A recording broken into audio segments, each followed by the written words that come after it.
का टॉपिक है हमारा संघवाद। जैसा कि आप अपनी स्क्रीन पे देख पा रहे हैं, चैप्टर नंबर 7 है। ठीक है, और इस चैप्टर से कौन से क्वेश्चन हमारे लिए इंपॉर्टेंट हो सकते हैं, हम इस पर डिस्कशन करते हैं।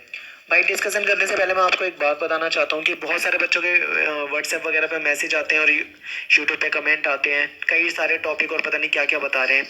तो दोस्तों मैं आपको एक बात बताना चाहता हूँ कि मैंने सारा सिलेबस कवर कर रखा है। पता नहीं मैं कितनी बार यही बातें बताता हूँ। कई बार बच्चे बोलते हैं स्थानीय शासन चैप्टर नहीं बना रखा, ये नहीं बना रखा, वो नहीं बना रखा। तो यार मैं तुम्हें बता दूं भाई, मैंने चैप्टर बना रखे हैं सारे।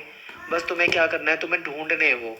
आपको प्लेलिस्ट में जाके ढूंढो, प्लेलिस्ट में आपको मिल जाएंगे। तो बहुत अच्छे से एक्सप्लेन नहीं कर पाऊंगा यहाँ पे, मैं खाली कुछ इंपॉर्टेंट बातों को ही बता पाऊंगा।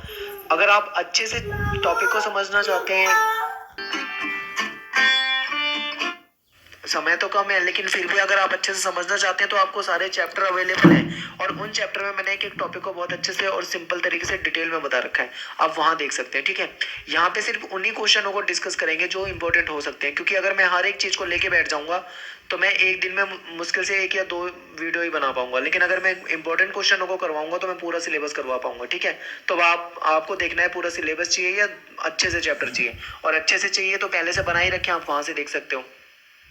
क्वेश्चन नंबर फर्स्ट है, संघवाद के लिए भारतीय संविधान में किस शब्द का इस्तेमाल किया गया है। आपको सबसे पहले मतलब पता होना चाहिए संघवाद क्या होता है। संघवाद अगर आपने चैप्टर पढ़ा है तो आपको पता होगा दोस्तों कि संघवाद के तहत दुनिया में अलग अलग तरीके से संघवाद का यूज होता है। ठीक है, संघवाद का मतलब यह है कि भारत जो एक ऐसा देश है जहाँ पे 2 तरह की सरकारें हैं।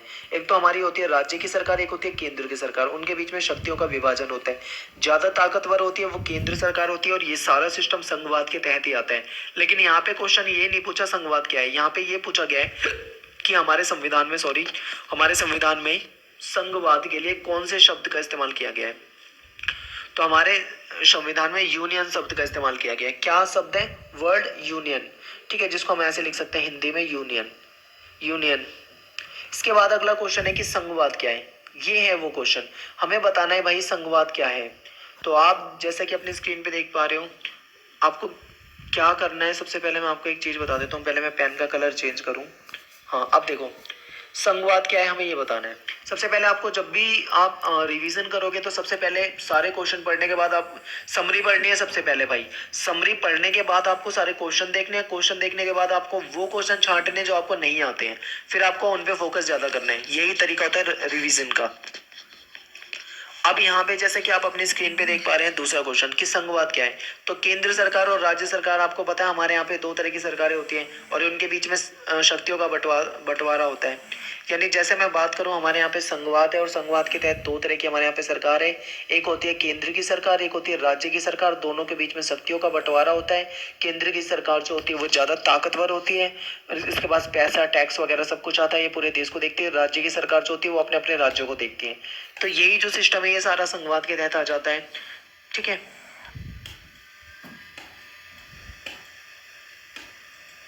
अब देखो क्वेश्चन नंबर 3 है, केंद्र और राज्यों के बीच में उठे विवादों का समाधान किसके द्वारा होता है। यानी केंद्र सरकार और राज्य सरकार के बीच में मान लो अगर विवाद हो जाए तो उसका जो क्या बोलेंगे, उसका सुलह बोलेंगे या समझौता बोलेंगे या कॉम्प्रोमाइज, वो कौन करवाएगा। तो जो हमारी सुप्रीम कोर्ट होती है, एससी यानी हमारी सुप्रीम कोर्ट, वो करवाती है समझौता।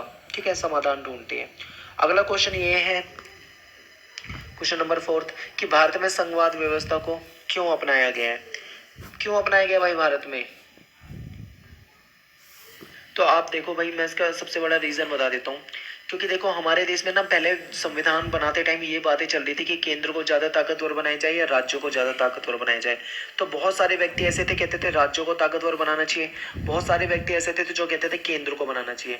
तो फिर हमारे जो संविधान निर्माता थे उन्होंने बहुत ध्यान में उन्होंने इस बात को रखा कि भारत जो है एक विशाल आबादी वाला देश है। क्या है, हमारे देश में विशाल आबादी है। ठीक है, करोड़ों लोग रहते हैं और उन लोगों की अगर हम बातें करें तो उसमें से अलग अलग तरह की भाषाएं बोलते हैं, कई तरह का कल्चर है, अलग अलग तरह का पहनावा है, अलग तरीके से रीति रिवाज है, बहुत सारे डिफरेंसेस हैं उन लोगों के बीच में। तो ऐसे में क्या है, ऐसे में भाई संघवाद व्यवस्था को अगर हम अपनाएंगे तो ऐसे में क्या होगा, सरकार अच्छे से प्रतिनिधित्व कर पाएगी पूरे देश का। तो हम सीधा बोल सकते हैं कि विशालता है हमारे देश में, विविधता है, वैरायटी है और जनसंख्या बहुत ज्यादा है। तो इस कारण से संघवाद को अपनाना ही जरूरी था। ठीक है, अब बात आती है अगला क्वेश्चन की समवर्ती सूची पर किसको कानून बनाने का अधिकार है। तो दोस्तों यहाँ से ना एक बहुत अच्छा पॉइंट आपके सामने देता हूँ मैं, आपको यहाँ से समझ में आएगा। पहले मैं इसको इरेज करता हूँ, अब आपको बताता हूँ। आप एक बार अपनी स्क्रीन को देखो ध्यान से, और स्क्रीन में आपको मैं एक चीज दिखाता हूँ। यहाँ पे हमारे देश में होती है 3 तरह की सूची। एक होती है संघ सूची, जिसको केंद्रीय सूची भी कहा जाता है। दूसरी होती है राज्य सूची, ठीक है, जिसको राज्य सूची ही कहते हैं। तीसरी होती है समवर्ती सूची, समवर्ती सूची। अब इनमें क्या डिफरेंस है आपको ये बता देता हूँ। क्वेश्चन आपसे यहाँ पे ये पूछा कि समवर्ती सूची पर किनको कानून बनाने का अधिकार है। तो इस बार तो समवर्ती सूची आया है, क्या पता आपके पेपर में समवर्ती सूची ना आए, वहां पे आपसे ये बोलते हैं संघ सूची बताओ, या ऐसे पूछ सकते हैं कि राज्य सूची के बताओ। तो मैं बता देता हूँ। देखो, संघ का मतलब होता है केंद्र, जरूरी नहीं है कि संघ सूची लिखा, हो सकता है केंद्रीय सूची भी लिखी आ जाए, तो आप उसको ध्यान रखना। यानी सूची का मतलब होता है लिस्ट, यानी कि मतलब केंद्र की लिस्ट, राज्य की लिस्ट और समवर्ती लिस्ट। इनका मतलब क्या है? इसका मतलब ये है कि केंद्र संघ सूची में जो सरकार कानून बनाएगी वो केंद्र की सरकार बनाएगी। कौन सी सरकार बनाएगी कानून? केंद्र सरकार। राज्य सूची में जो कानून बनाएगी वो बनाएगी राज्यों की सरकार, ठीक है। अब बात यहाँ पे ये पूछी गई है कि समवर्ती सूची में कौन बनाएगा भाई। तो हम इसमें बोलेंगे इसमें केंद्र की सरकार भी बना सकती है और राज्य की सरकार भी बना सकती है, यानी दोनों ही सरकारें चाहे तो कानून बना सकती है। लेकिन मान लो अगर समवर्ती सूची के जो विषय हैं कानून बनाने के, उनमें अगर विवाद हो जाए तो किसका कानून माना जाएगा? तो केंद्र का माना जाएगा, ठीक है। अब बहुत सारे जो विषय हैं उन विषयों को डाल रखा है इसमें। जैसे मैं आपको उदाहरण दे देता हूँ, एक एक उदाहरण देता हूँ। केंद्र सूची में देखो, ध्यान से सुनो, केंद्र सूची में आते हैं ऐसे विषय जिसमें जो बड़े लेवल के विषय हैं, जैसे कि देखो रेलवे, रेलवे पूरे देश का है ना। पोस्ट ऑफिस जिसे हम बोलते हैं डाकघर। डिफेंस जिसको बोलते हैं रक्षा, रक्षा से रिलेटेड, या फिर समुद्री पत्तन। बैंकिंग, आर्मी, आर्मी को क्या बोलेंगे? सेना, ठीक है। ये सारे जो मुद्दे हैं, ये सारे इन मुद्दों पे कौन बनाते हैं सर? कानून हमारी संघ सूची, केंद्र सूची। इसके अलावा भी बहुत सारे मुद्दे हैं, लेकिन मैंने 3-4 ही लिए आपके सामने। राज्यों में आ जाएगी, जैसे शिक्षा वगैरह आ जाती है, ठीक है। और पुलिस वगैरह, जो पुलिस होती है, ये हो जाता है। शिक्षा भी आप एक बार कमेंट में बताना मुझे, शिक्षा एक जगह नहीं बल्कि 2 जगह आता है।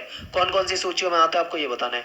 पुलिस हो जाएगा, या फिर मतलब लोकल जो टैक्स से रिलेटेड कुछ राज्यों में सिस्टम होता है वो हो जाएगा, या फिर राज्यों में और छोटे मोटे मुद्दे हैं उस पर राज्य सूची बनाएगी, ठीक है। तो इस तरीके से क्या कर रखा है, काम डिवाइड कर रखा है और वो सब काम होते हैं, ठीक है। तो इसके बाद देखो, आप अपनी स्क्रीन पे देख पा रहे हैं अगला क्वेश्चन है सहकारिता आयोग कब बनाया गया। तो आपको सन याद रखना है। इसका आंसर है छठा का 1983, यानी 1983 बनाया गया। अगला क्वेश्चन है कि राज्यों में राष्ट्रपति शासन का प्रयोग किस अनुच्छेद के अंतर्गत आता है। राष्ट्रपति शासन का मतलब आप जानते हो, इमरजेंसी बोलते हैं उसको, जब देश में इमरजेंसी लग जाए। तो इसके लिए अनुच्छेद 356 है, ठीक है। लेकिन बात चलिए इसके लिए, तो इसके लिए 352, 356 और 360 3 आर्टिकल आते हैं दोस्तों। तो मेन जो होता है वो 356 है, ठीक है। 352 अलग है, 360 अलग है। इनके क्या टॉपिक है, क्या मुद्दे हैं, ये सारे मैंने आपको वीडियो में बता रखे हैं, पहले वाले जो चैप्टर की वीडियो है। तो डिटेल में यहाँ पे नहीं बता सकता मैं, क्योंकि टाइम कम है। तो आप वहाँ पे जाके अगर डिटेल में जानना चाहे तो देख सकते हैं। इसके बाद आता है दोस्तों अगला क्वेश्चन है कि ये हो जाएगा, राज्य पुनर्गठन आयोग की स्थापना कब हुई थी? कब हुई थी? 1953 में, ठीक है। लेकिन आपके जो इसमें आंसर दे रखा है दोस्तों, वो दे रखा है 1954, ठीक है। तो जो 1954 है ना, ये गलत है। हो सकता है आपकी जो एनसीईआरटी की जो बुक दे रखी थी, मेरे पास हेल्प बुक थी, उसमें भी गलत दे रखा है। 1954 में नहीं बना है राज्य पुनर्गठन आयोग। राज्य पुनर्गठन आयोग की स्थापना करी गई है 1953 में, और इसी से एक कानून बना था राज्य पुनर्गठन अधिनियम, इस तरीके से वो बना था 1956 में। तो इसके 2 आंसर हैं यहाँ पे। अगर राज्य पुनर्गठन आयोग की स्थापना पूछे तो ये हो जाएगा 1953। अगर ये पूछ लें कि राज्य पुनर्गठन अधिनियम कब पास हुआ, तो ये हो जाएगा 1956। अब आपको ये गूगल सर्च करना है, और गूगल में सर्च करके आपको पता करना है कि कितना सही है कितना गलत है, लेकिन 1954 आंसर नहीं है इसका। अगला क्वेश्चन है, लेकिन इसने इसलिए दे रखा है क्योंकि आपकी बुक में भी शायद 1954 ही दे रखा है। किस भारतीय राज्य का अपना संविधान है? ये तो आपको पता ही होगा। अपना झंडा भी है इसका 10वां। जम्मू कश्मीर, पता है ना आपको, J&K अलग संविधान है इसका। और हमारे संविधान की सारी बातें लागू नहीं होती। धारा 370 आर्टिकल 370 के तहत विशेष अधिकार प्राप्त हो रखे हैं, इसे स्वायत्ता प्राप्त है, इसका अपना फ्लैग भी है। ठीक है, तो दोस्तों ये हो जाएंगे हमारे यहाँ तक के क्वेश्चन। अब आते हैं हम अपने नेक्स्ट क्वेश्चन पे। क्वेश्चन नंबर 2, मतलब 2 नंबर के क्वेश्चन है ये, सेकंड। तो मैसूर और मद्रास को किस राज्य में विलय किया गया है? आपको पता होगा मद्रास पुराने टाइम पे अगर हम देखें, मैं बात करता हूँ दक्षिण भारत की, यहाँ पे क्या है, श्रीलंका है, और ये इस तरीके से है कुछ। तो यहाँ पे जो है, यहाँ पे तो आपको पता है इस तरीके से जो है केरला है, और यहाँ पे भी आपको पता है यहाँ पे गोवा है। ठीक है, आपको ये भी पता होगा इधर कर्नाटक वगैरह है, तमिलनाडु, इधर कर्नाटक, इस तरीके से। तो ये पूछ रहे हैं कि मद्रास, पहले ना इधर पूरा एक बड़ा राज्य होता था जिसको मद्रास बोलते थे, लेकिन बाद में क्या हुआ, अब यहाँ से मद्रास हट गया है, अब यहाँ पे कर्नाटक, तमिलनाडु, इस तरीके से राज्य हैं। तो ये पूछा जा रहा है कि मैसूर तथा मद्रास को किस राज्य में विलय किया गया है? तो देखो मैसूर जो है का वर्णन करो, ये है। चलो मैं आपको यहीं डिस्कस कर देता हूँ, मैंने क्वेश्चन लिखा नहीं है लेकिन मैं आपको फिर भी डिस्कस कर लेता हूँ, आप यहाँ समझ जाना। देखो हमें पढ़ना है संघ सूची, राज्य सूची और संवर्ती सूची। इन तीनों सूचियों के बारे में पढ़ लेना। इस पे केंद्र की सरकार कानून बनाती है, इस पे राज्य की सरकार कानून बनाती है, इसमें दोनों ही कानून बना सकते हैं, लेकिन विवाद होने पे किसका माना जाएगा? केंद्र का। एक ये क्वेश्चन है। और अगला क्वेश्चन आपके सामने ये है कि जम्मू कश्मीर को जो विशेष अधिकार प्राप्त हुए हैं उसके बारे में बताना है। तो देखो जम्मू कश्मीर J&K की बात चल रही है यहाँ पे। तो यहाँ पे कश्मीर में जमीन नहीं खरीद सकते आप। जम्मू कश्मीर